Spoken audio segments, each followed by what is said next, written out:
Bapak Ibu sekalian, saya ingin berbagi tips bagaimana menangani perkara di bidang pengadaan barang dan jasa.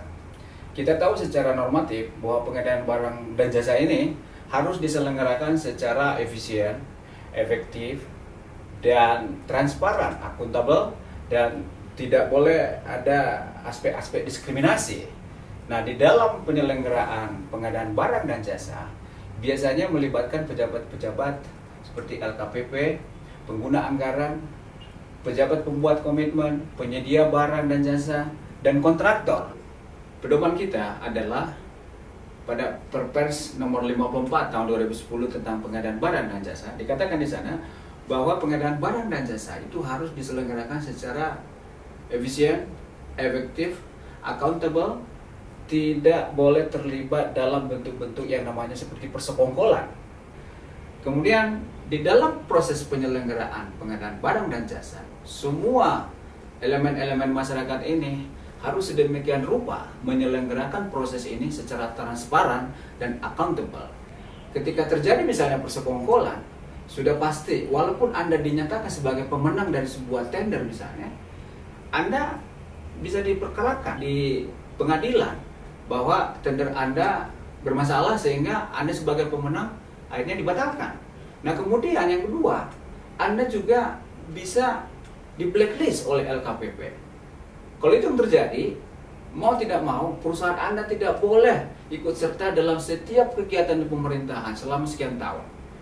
Kalau itu yang terjadi ketika Anda misalnya katakanlah Anda merasa tidak fair atas pengenaan blacklist tersebut, maka Anda harus mengajukan gugatan melalui pengadilan tata usaha negara untuk mendapatkan suatu putusan bahwa nantinya putusan ini menjadi instrumen LKPP untuk mencabut blacklist perusahaan saudara.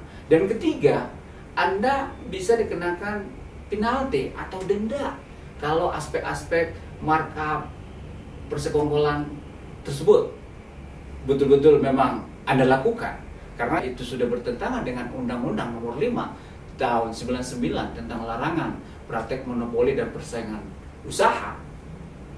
Jadi oleh karena itu penting, kami kira Anda harus profesional, harus betul-betul hindari aspek-aspek yang sifatnya kolusi dan nepotisme.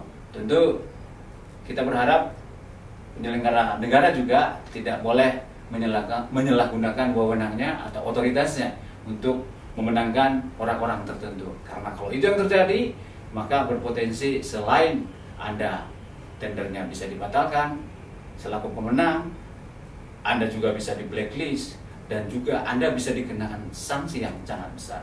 Oleh karena itu hindari semua bentuk-bentuk pelanggaran tersebut agar Anda dapat melakukan pekerjaan Anda dengan baik. Silakan Anda berkonsultasi dengan bagian hukum atau mungkin bisa menghubungi kami. Barangkali itu yang bisa kami sampaikan. Semoga bermanfaat. Terima kasih.